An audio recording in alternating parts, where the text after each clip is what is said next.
एक पल के लिए कल्पना कीजिए, पाकिस्तान की पटरियों पर भारत में निर्मित इंजन दौड़ रहे हैं और इस्लामाबाद दिल्ली से उन इंजनों के पुर्जे मंगवा रहा है। यह कोई काल्पनिक कहानी नहीं है। साल 2012 में यह हकीकत बनते बनते रह गई। भारत की सरकारी company Bharat heavy electricals limited यानी BHEL ने पाकिस्तानी रेलवे को अपने लोकोमोटिव बेचने का प्रस्ताव रख दिया था। तो आखिर हुआ क्या था उस वक्त, और यह डील क्यों परवान नहीं चढ़ पाई? आइए पूरी कहानी समझते हैं। दरअसल बात करें 2012 की, तो पाकिस्तानी रेलवे एक गंभीर संकट से जूझ रही थी। इस संकट की जड़ में थे चीन से खरीदे गए लोकोमोटिव। 2002 से लेकर 2012 के बीच पाकिस्तान ने अलग अलग खेप में चीन से करीब 1000 रेल इंजन आयात किए थे। संख्या के लिहाज से यह बड़ी खरीदारी लग रही थी, लेकिन हकीकत बेहद कड़वी निकली। इन 1000 में से लगभग 800 इंजन तकनीकी खामियों से भरे हुए थे।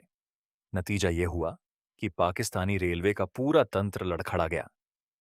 उस दौर में पाकिस्तान के कुल लोकोमोटिव बेड़े का 80% हिस्सा सेवा से बाहर हो चुका था।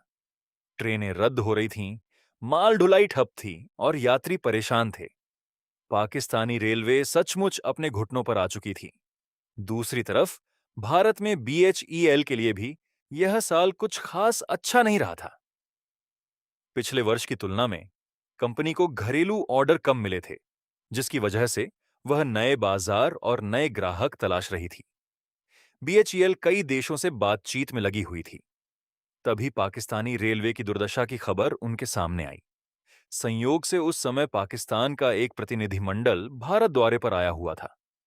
इस दल का मकसद था दोनों देशों के बीच द्विपक्षीय व्यापार को गति देना और आर्थिक सहयोग को नई दिशा देना।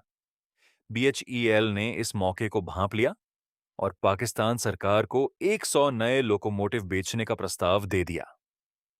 BHEL की तरफ से यह साफ किया गया कि यह ऑफर भारत सरकार के उस अलग प्रस्ताव से स्वतंत्र था, जिसमें भारत सरकार पाकिस्तान को 50 लोकोमोटिव किराए पर देने की बात कर रही थी। हिंदुस्तान टाइम्स में उस दौर में छपी रिपोर्ट्स इस पूरे घटनाक्रम की गवाह हैं। भारत सरकार ने पाकिस्तान को एक नहीं, बल्कि दो अलग अलग विकल्प सामने रखे। पहला विकल्प था 50 पुराने लेकिन पूरी तरह से नवीनीकृत यानी रिफर्बिश्ड लोकोमोटिव खरीदने का, जिनकी कुल कीमत करीब 350 करोड़ रुपए तय की गई। दूसरा विकल्प था 50 इंजनों को लीज पर लेने का, जहां हर इंजन का किराया 21,000 रुपए प्रतिदिन के हिसाब से तय किया गया। जाहिर है, BHEL के नए इंजनों की तुलना में भारत सरकार का यह प्रस्ताव पाकिस्तान के लिए कहीं ज्यादा किफायती था।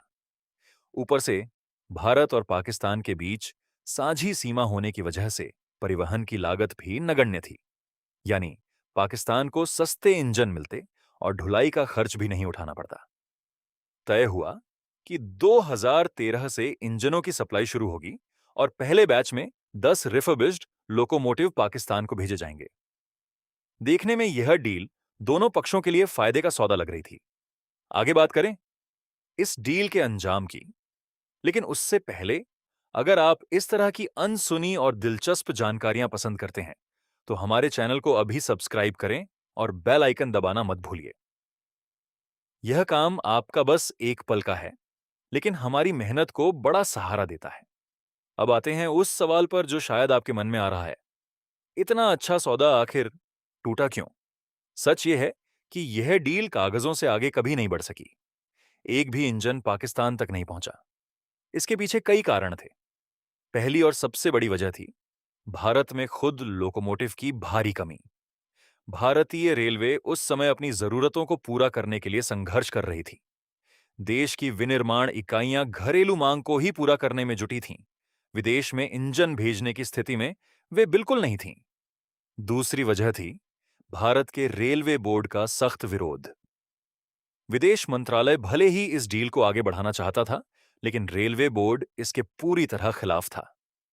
रेलवे बोर्ड के अधिकारियों को पता था कि अगर 50 लोकोमोटिव पाकिस्तान गए तो वापस आने की संभावना बेहद कम है। तीसरी और बेहद अहम वजह, पाकिस्तान का जर्जर रखरखाव ढांचा। डील की शर्त के मुताबिक लीज पर दिए गए इंजनों का रखरखाव पाकिस्तान के अपने लोको शेड में होना था। लेकिन उस समय पाकिस्तानी रेलवे के मेंटेनेंस शेड की हालत अत्यंत खराब थी। भारतीय तकनीक के इंजनों की देखभाल का न तो उपकरण था, न तकनीकी जानकारी। ऐसे में इंजनों के नष्ट होने का खतरा बहुत ज्यादा था। और इन सब के ऊपर थे नौकरशाही की रुकावटें और दोनों देशों के बीच भू राजनीतिक तनाव, जो किसी भी समझौते की राह में हमेशा की तरह बाधा बन गए। पाकिस्तान ने उम्मीद नहीं छोड़ी। वह इस डील का इंतजार करता रहा। 2013, फिर 2014 और फिर 2015 तक। लेकिन तब तक परिस्थितियां पूरी तरह बदल चुकी थीं। 2014 में भारत में सत्ता परिवर्तन हुआ। नई सरकार की प्राथमिकताएं अलग थीं और पाकिस्तान के साथ इस किस्म के सहयोग की संभावना और भी कम हो गई। डील औपचारिक रूप से तो कभी रद्द नहीं की गई, लेकिन व्यावहारिक रूप से वह पूरी तरह ठंडे बस्ते में चली गई। आखिरकार पाकिस्तान ने अपनी पिछली भूल से कुछ सबक लेते हुए एक नई राह चुनी। 2015 में उसने अमेरिकी कंपनी जनरल इलेक्ट्रिक के साथ 55 हैवी ड्यूटी लोकोमोटिव खरीदने का करार किया। लेकिन इस फैसले की कीमत बड़ी थी। भारत से मिलने वाले इंजनों की तुलना में जी के इंजन 3 गुना से भी अधिक महंगे थे।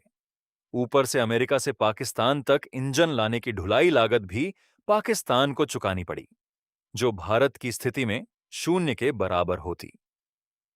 भारत पर इसका कोई बड़ा असर नहीं पड़ा, क्योंकि घरेलू ऑर्डर की भरमार पहले से थी। लेकिन पाकिस्तान ने जो मौका गंवाया, उसकी कीमत करोड़ों रुपयों में चुकाई।